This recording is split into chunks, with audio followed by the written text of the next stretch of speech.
उत्सव। हाँ, देखिए, मेरे को लगता है कि कांग्रेस के सामने जो सबसे बड़ा चैलेंज होगा वो ये होगा कि कांग्रेस ने जो गारंटी इलेक्शन के टाइम दी हैं वो क्या हैं।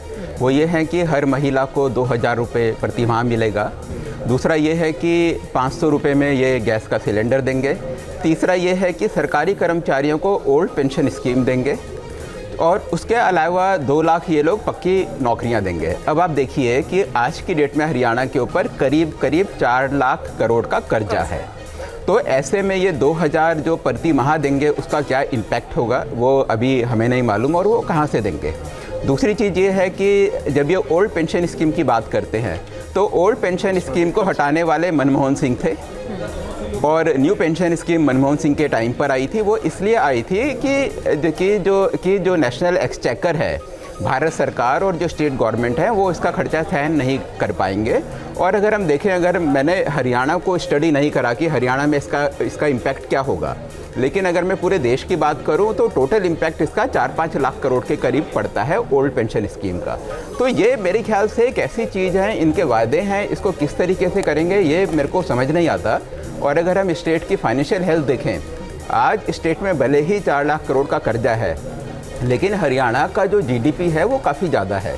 तो इस कारण से 4 लाख करोड़ के कर्जे को भी हरियाणा स्टेट टॉलरेट कर सकता है।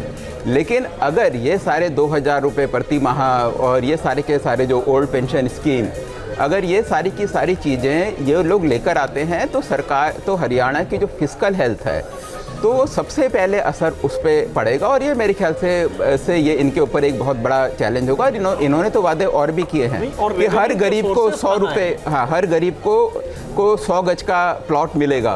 और मतलब मैंने तो देखा था कि इलेक्शन के टाइम पे जो इनके कार्यकर्ता थे वो अपना बांटते थे पर्चे में बिल्कुल ही नाम, पता और ये सब एक फॉर्म होता था, मिलेगा, वो सारी चीज़ होती थी। तो ये सब इतने हाई एक्सपेक्टेशन जब इनके इलेक्शन से पहले जो वोटर हैं, वहाँ की जो जनता है, उसको कांग्रेस ने दिए हैं, तो उसको अगर मीट नहीं होंगे तो मेरे को लगता है कि वहाँ के जो लोगों को एक बारी झटका लगेगा। फिर भी 5 वर्ष रेवेन्यू रिसोर्सेज है कहाँ स्टेट के पास?